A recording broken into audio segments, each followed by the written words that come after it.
Oke, pada modul terakhir pada perkuliahan program S1 kewirausahaan ya. Pada mata kuliah ini saya memilih materi terakhir yaitu intrapreneurship. Saya rasa ini perlu diperkenalkan kepada Anda yang mengambil mata kuliah kewirausahaan karena pertanyaannya setelah kita sukses membangun perusahaan, what next? Nah, ini bisa terjawab di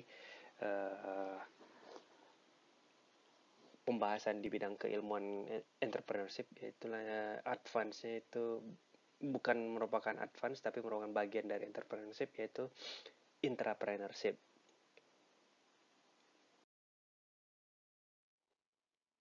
Pembahasan kali ini bersumber sumber bacaannya adalah buku Intrapreneurship Kewirausahaan Korporasi. Saya hanya akan menyampaikan bab 1 dari buku tersebut, yaitu merupakan karangan dari Wawan Dewanto. Nah, ini dia. Seperti yang saya sebutkan di awal tadi, entrepreneurs build an enterprise ya, membangun perusahaan. Nah, dari awal kita memulai perkuliahan kewirausahaan, kita udah bilang ada output dari si entrepreneurs itu apa. Dia melakukan kegiatan kewirausahaan, yaitu membangun yang namanya perusahaan. Nah, ini yang saya kutip dari Michael Gerber ya, terkait tentang apa sih output dari si entrepreneur tersebut. Nah, setelah dia membangun perusahaan, apa berikutnya? What next gitu ya. Nah, ini saya tampilkan beberapa founder yang mungkin Anda kenal ya. Pasti sudah kenal dengan Steve Jobs, Mark Zuckerberg dengan Facebooknya, Jeff Bezos dan Amazon, dan Bill Gates ya, merupakan co-founder dari perusahaan Microsoft.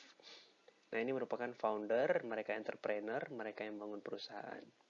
Tapi setelah perusahaan itu sudah terbangun dan berkembang dan bisa bertahan sampai saat ini, apakah itu masih dalam ruang lingkup entrepreneurship? Nah, kita coba cek. Intrapreneurship atau yang kalau dalam bahasa Indonesianya kewirausahaan korporasi. Ini merupakan entrepreneurs-nya, tapi dalam bentuk organisasinya itu membawa nama korporasi.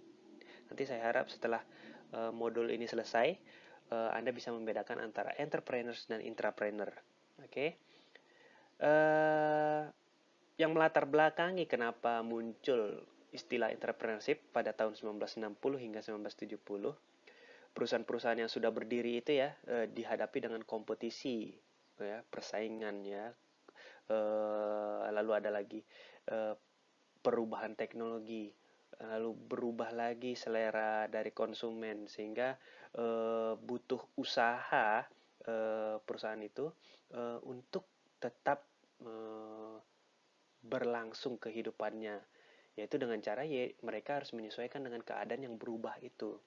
Ini 1960-1970 ini sudah berasa sama perusahaan, apalagi di tahun di milenium ini ya, di tahun 2000-an ini apalagi perubahan itu sangat cepat ya, sehingga perusahaan-perusahaan yang sekarang berdiri di tahun 2000-an dan masih bertahan di tahun 2000-an itu pastinya sudah berusaha selalu untuk menyesuaikan diri dengan keadaan. Nah, siapa yang bisa bertahan menyesuaikan diri dengan keadaan adalah perusahaan-perusahaan yang mempunyai jiwa kewirausahaan. Tapi jiwa kewirausahaan ini bukan kita berbicara tentang personal lagi, tapi dia sudah membawa yang namanya corporate ya, enterprise. Ya, bisa kita lihat di sini ada kalau tadi kita melihat para founders ya, mungkin Anda sudah melihat di sini ada Jeff Bezos juga ya di sini. Jeff Bezos itu founder dari Amazon.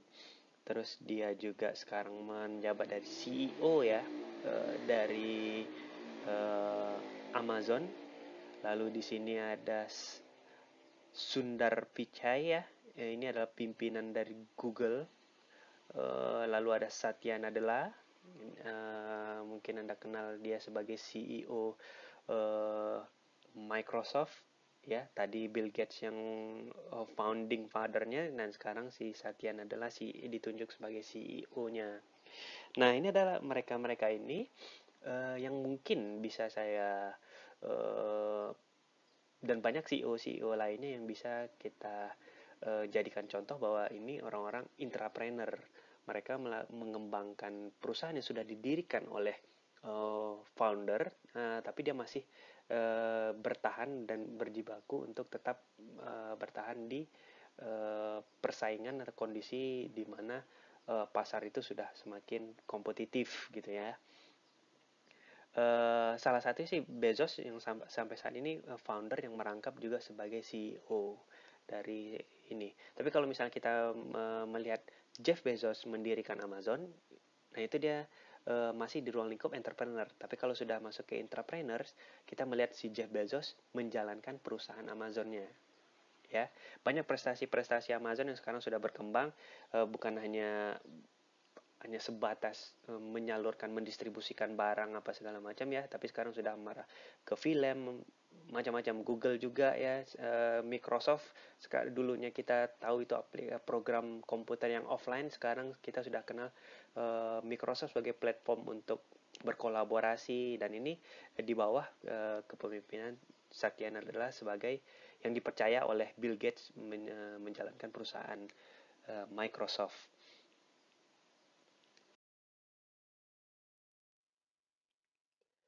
Nah, kita lihat lagi siapa yang intrapreneur yang mempunyai jiwa kewirausahaan, tapi dalam wujud korporasi. Sebelum kita ngelihat itu, kita lihat dulu beberapa kutipan dari expert-expert di tahun 1980-an berbicara tentang yang namanya intrapreneurship. Ya, di sini Peter dan Waterman ya, 1982 menyebutkan bahwa entrepreneurship itu berbicara tentang peningkatan produktivitas secara entrepreneurship tapi di dalam perusahaan. Ya, kalau selama ini kita membahas entrepreneurship itu munculnya dari ada personal, sekarang perusahaan yang melakukan kegiatan produktivitas ya. Lalu di sini saya garis bawahi ada peningkatan development-nya ya, ada growth di dalam perusahaan. Jadi kita memandang the brand itu dari satu perusahaan itu melakukan peningkatan-peningkatan. Ditambahkan oleh Burgelman pada tahun 1983, ini berbicara tentang sinergi kewirausahaan korporasi dengan strategi perusahaan untuk berinovasi. Nah, dia ngomongin strategi perusahaan, yang melakukan strategi adalah perusahaan ya. Jadi makanya kita ngomongin, makanya saya tadi berbicara tentang posisi CEO, General Director, segala macam. Nah, itu posisi-posisi itu kan menggambarkan atau mencerminkan bahwa si CEO, General Director atau pimpinan perusahaan itu adalah bagian dari organisasi. Jadi saya nggak ngomongin founder lagi nih, tapi ngomongin tentang si pemilik posisi tersebut, ya, posisi perusahaannya. Ditambahkan lagi oleh Kanter tahun 1984, perusahaan yang menciptakan bisnis baru membutuhkan pemikiran inovatif. Nah, ini dia. Di dalam, walaupun kita ngomongin perusahaan, tapi di dalam perusahaan itu kan ada person ya. Dari top manajemen, middle management, sampai low manajemen ya. Di situ ngomongin tentang sumber daya manusia. Yang sumber daya manusia yang ada daya kreasi, kreativitasnya, sehingga bisa dia berinovasi. Jadi saya menggambarkan di sini, pasti sudah kenal di sini. Saya contohkan ini ada Nadiem Makarim ya, founder ya, sebagai entrepreneur dia berhasil mendirikan aplikasi Gojek. Terus di sini ada siapa ini, Steve Jobs ya, Steve Jobs yang mendirikan perusahaan Apple, dan juga sekarang Apple juga termasuk perusahaan IT ternama ya di bawah pimpinan dia, walaupun dia sudah meninggal sekarang, tapi di masa kepemimpinan dia, saya harap Anda juga sudah kenal ya, atau minimal sudah pernah nonton atau membaca biografi beliau. Nah, di sini kedua orang ini sama seperti yang dikatakan oleh Burgelman, kembali menyatakan bahwa tentang entrepreneurship ini adalah tentang kegiatan yang membahas strategi bisnis baru agar tetap bertumbuh. Jadi ada growth, ya. Gojek dari awal dia berdiri sampai saat ini kan tidak sama kondisinya atau produk yang ditawarkannya seperti Gojek pada saat dia berdiri pertama kali.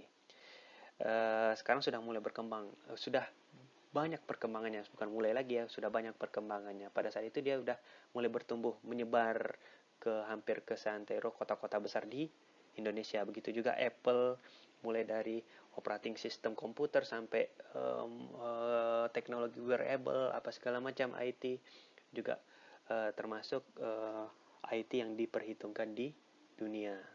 Nah, ini adalah contoh-contoh bahwa apa saja entrepreneurship itu menurut para expert dan juga apa yang sudah dilakukan oleh para pimpinan-pimpinan perusahaan yang berhasil.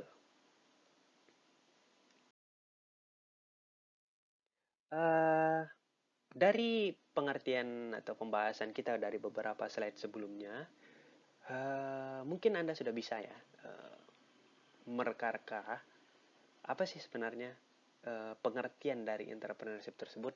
Ya, selain tadi saya sebutkan ya, adalah ini merupakan kewirausahaan korporasi. Ya, entrepreneurship atau kewirausahaan korporasi ini adalah kewirausahaan yang dilakukan oleh perusahaan membangun bisnis dan strategi baru dengan tujuan tetap bertumbuh. Nah, itu dia, tetap dia growth. Tapi kalau misalnya saya di awal-awal pertemuan mengatakan bahwa entrepreneur, saya memberikan contoh ya, bahwa ada perusahaan kalau tanpa dia melakukan inovasi, produknya itu saja, paling lama dia bertahan hanya 2 tahun. Bahkan bisa lebih cepat dalam hitungan bulanan kalau dia tidak istilahnya tidak menyesuaikan dengan keadaannya, karena keadaan itu sangat berubah. Contohnya di tahun 2020 saya mencontohkan bahwa bisa lebih cepat orang yang di awal tahun 2020 saja membangun perusahaan, tidak menyangka bahwa mereka juga akan terdampak pada tahun 2020 ya, di awal-awal 2020 terdampak yang namanya COVID-19 ya. Dan ini menyebabkan perubahan yang sangat signifikan, semua orang konsumen berubah perilakunya karena masa karantina dan segala macam ya. Sehingga perusahaan yang tidak mampu menyesuaikan dengan hal tersebut tidak atau gagal malahan bertumbuh. Nah, ini makanya di sini entrepreneurship itu salah satu contoh ekstrimnya ya. Padahal tadi kita udah lihat dari sejarahnya, tahun 1980 berbicara tentang apa, 1960 apa yang terjadi, perusahaan ada yang perusahaan yang tidak bertahan atau bahkan dalam jangka waktu yang singkat dengan perubahan yang mendadak saja perusahaan itu bisa bangkrut atau mem-PHK apa segala macam untuk dapat bertahan ya.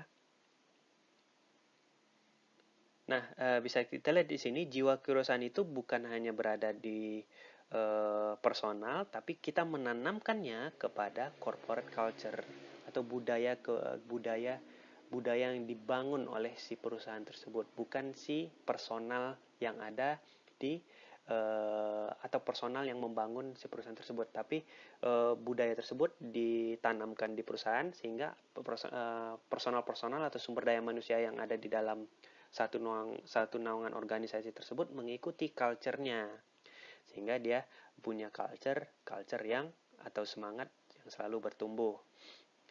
Nah, kewirausahaan korporasi ini mampu meningkatkan kinerja dan kemampuan perusahaan untuk berkembang ya. Bisa kita lihat tadi contoh-contoh tadi ya. Outputnya apa? Nah, kalau tadi entrepreneurs, outputnya adalah perusahaan yang jadi gitu ya. Berdirinya perusahaan, itu founder, kerjanya founder. Tapi kalau untuk menjalankannya untuk agar tetap selalu bertahan 2 tahun, 5 tahun, 10 tahun, sampai puluhan tahun, itu yang sebenarnya dibangunnya adalah perusahaan dengan keunggulan yang kompetitif. Jadi dia bisa bersaing selalu gitu ya. Sehingga dia itu yang disebut tadi, dia selalu bertumbuh apapun keadaannya. Microsoft kalau misalnya dia nggak tetap menjadi program yang offline gitu ya, diinstal di komputer sekali pakai. Terus sekarang di zamannya orang sudah berkolaborasi via online secara daring, maka ketinggalan. Tapi Satya Nadella langsung merubah ini sehingga Microsoft masih tetap bertahan, ya. Nah, berikutnya kita perlu tahu juga jenis-jenis dari intrapreneurship yang dilakukan oleh perusahaan. Di sini ada 4 tipe menurut buku Wawan Dewanto, tapi yang di dalamnya dikutip melalui Thornberry tahun 2001 ya. Pertama yang paling bawah itu ada corporate venturing, di mana nanti usaha satu perusahaan ini sudah berdiri, tapi dia mau melakukan kegiatan bisnisnya, gak mau bisnis yang baru ya pada saat dia sudah diharuskan untuk beradaptasi dengan keadaan baru, dia nggak mau jauh-jauh dari yang namanya dari core bisnisnya, ya, corporate venturing. Kalau misalnya dia perusahaan yang tipenya hanya di tourism, dia hanya akan bikin cabang-cabang atau jenis bisnis baru di bidang jasanya ya terkait tentang tourism saja. Nggak mau dia berpindah ke manufacturing, hal semacam itu, karena bukan core bisnisnya dia. Di level keduanya ada organizational transformation, di mana dia berubah atau bertumbuh, itu nanti dia akan hanya melihat perubahan internalnya saja, organisasinya aja, demi dapat bertahan dengan kondisi yang berubah, ya. Dimana nanti di sini ngomongin tentang efisiensi operasional perusahaan, jadi internalnya aja yang ditransformasi, tapi dia kalau keluar menurut konsumen atau apa dia nggak kelihatan berubah, ya. Oke, lalu ada lagi, nanti di level ketiga kita udah masuk kepada perusahaan yang sebenarnya udah ngomongin tentang entrepreneur nih. Jadi entrepreneuring di level ketiga, di mana bisnis, di mana di dalam bisnis itu ada di dalamnya karyawan yang memiliki bakat entrepreneurial. Nah, karyawan-karyawan yang punya bakat entrepreneurial ini yang akan memimpin atau meleading perusahaannya melakukan kegiatan-kegiatan entrepreneurs, ya, dimana karyawan itu memang benar-benar diberdayakan kreasi-kreasi dari karyawannya sehingga dapat secara kreatif menangkap peluang-peluang baru. Nah, ini yang kita lihat di perusahaan seperti Google ya. Nah, di level keempat, perusahaan itu sudah masuk di level tipe jenisnya ya, industry rule bending.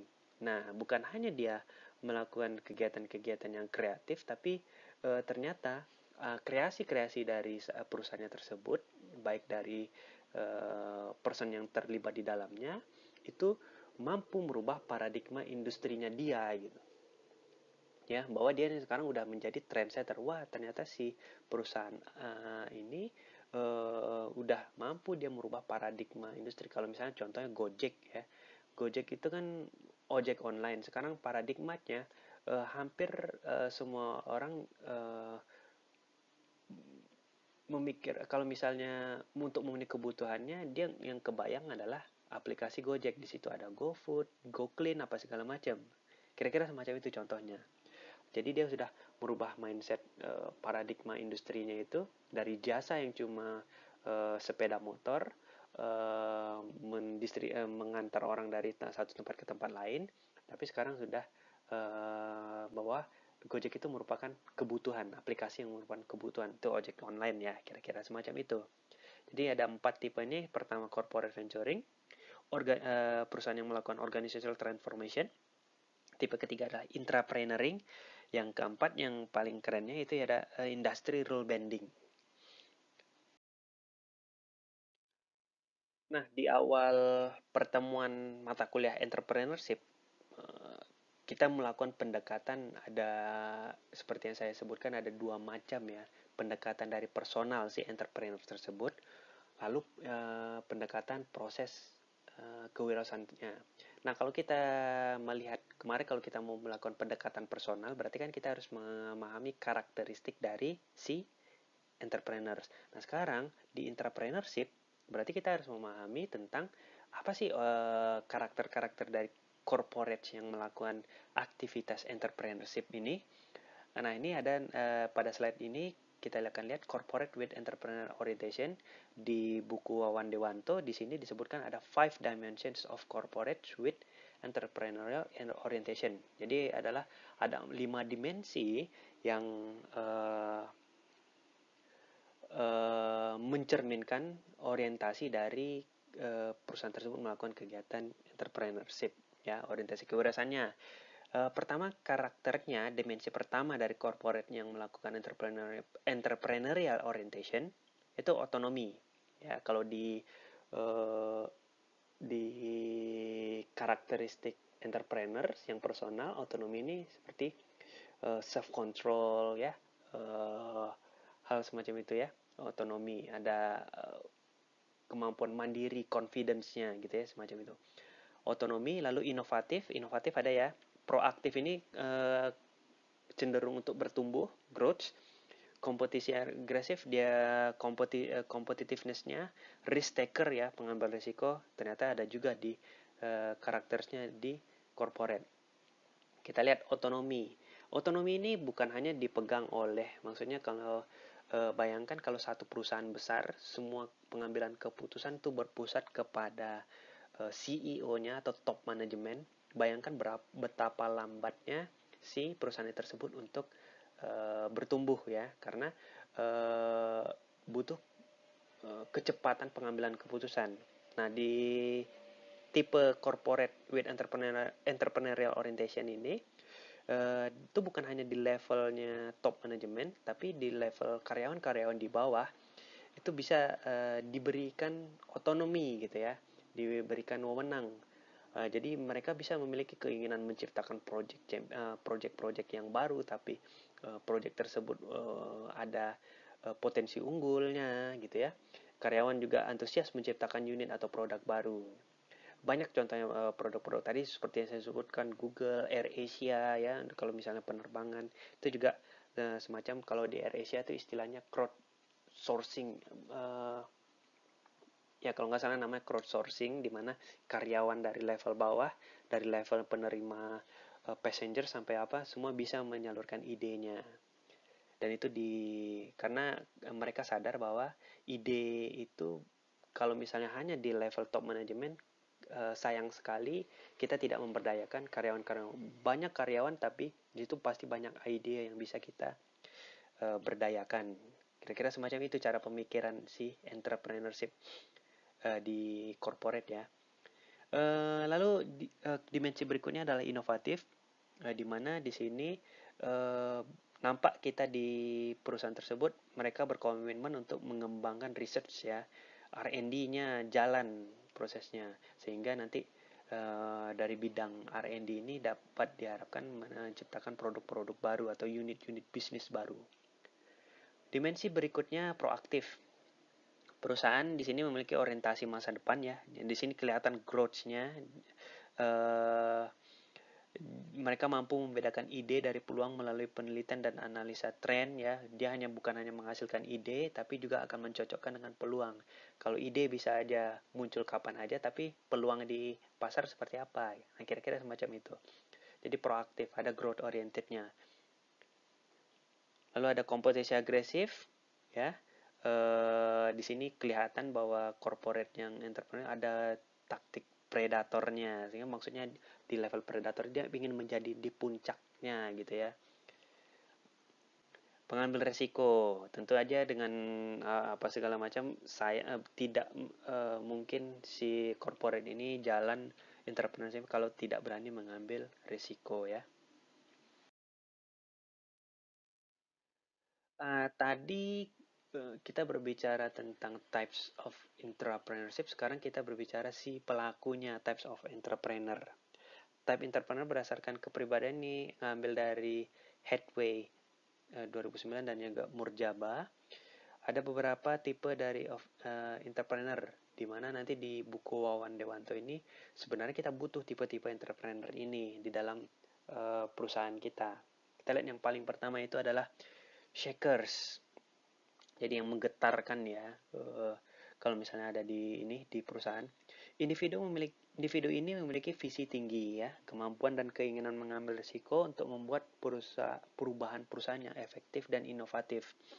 Jadi ini tipe yang pertama. Tipe yang kedua, movers, ya. Manajemen ini di levelnya diletak di tingkat atas. Ini mengorganisasi dan mengendalikan ide yang diciptakan oleh shakers. Nah, kita butuh shakers dalam corporates-nya kita. Di sini pada di level ini nih, tipe entrepreneur ini yang biasanya muncul ide-ide. Cuma kita butuh orang yang berpengalaman dan disebutkan movers di dalam satu perusahaan, sehingga dia bisa mengendalikan apa yang dijadikan. Kalau misalnya di sekarang ini zamannya milenial itu banyak idenya, tapi tetap kita butuh mengontrol yang nama shakers ini oleh para movers. Jadi perlu di manajemen tingkat atas ini juga lihat, ide yang meledak-meledak itu tentunya harus disamakan juga dengan value atau core value dari perusahaan, sehingga nanti perubahan yang dicanangkan oleh shakers ini nggak kaget dilaksanakan dalam satu perusahaan, ya. Lalu ada lagi yang namanya di dalam perusahaan itu butuh juga housekeepers. Ini biasanya manajemennya di level tingkat tengah, ya. Dan staff mengikuti instruksi. Biasanya nih housekeepers ini yang patuh terhadap movers, ya. Orang yang menjalankan ide yang akan dicanangkan tersebut, ya. Di sini housekeepers ini nggak serta merta dia ini, ya. Maksudnya menghasilkan ide, tapi di sini dia pelaksana idenya gitu. Tapi sejalan dia dengan movers dan shakers. Kalau shakers itu kan paling dia ngelihat ada yang nggak nyaman nih di dalam satu perusahaan, itu ditangkap oleh movers, apa yang bisa diperbaiki. Nah, kira-kira semacam itu entrepreneurs yang ada di dalam si perusahaan tersebut. Nah, yang terakhir, nah ini sebenarnya tipe karyawan, atau kalau misalnya di dalam satu perusahaan, lebih baiknya mereka ada di level bawah deh. Nggak bisa juga kita masukkan ke dalam level menengah atau apa. Di sini karakternya livers, ini individu yang hanya masuk ke perusahaan itu hanya untuk bertahan hidup, dan dia sebenarnya orang-orang semacam ini nggak peduli mau perusahaan itu berubah. Bahkan lebih baik menurut mereka si livers ini itu nggak berubah sama sekali dari awal dia masuk sampai ini nggak berubah, karena mereka cenderung lebih banyak cenderungnya perusahaan itu nggak berubah, jadi mereka nggak akan nggak akan kecapean memikir gitu, ya, kecapean harus beradaptasi terhadap perubahan. Nah, ini ada bukan boleh, tapi porsinya kecil, ya. Nah, Anda bisa lihat di sebelah di akhir, ya, masing-masing tipe ini ada komposisi 10%, 30%, 50%, dan 10%. Ini komposisi yang sebaiknya ada di satu perusahaan itu. Shakersnya ada sekitar 10%. Sebab kalau misalnya lebih dari itu, dia nanti shakers ini malah merubah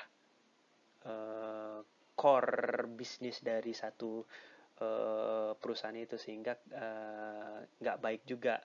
Movers perlu, bahkan dia sebaiknya lebih banyak daripada shakers. Itu hanya komposisinya 30%. Housekeepers, ini karena dia ini adalah orang yang mau bersedia menjalankan maksudnya royal terhadap perusahaan, itu kalau bisa 50%. Memang ide mungkin nggak muncul dari mereka, cuma dari tingkat tengah ini, staff ini juga akan mendukung yang namanya perubahan di tingkat movers dan shakers, ya. Dan livers ini kalau bisa makanya diletakkan 10%, dia diperlukan kalau bisa di posisi yang nggak terlalu berdampak kalau misalnya ada perubahan, karena dia di sini adalah orang yang ingat, mereka itu adalah orang yang hanya bergabung di perusahaan hanya untuk bertahan hidup. Nah, kira-kira semacam itu.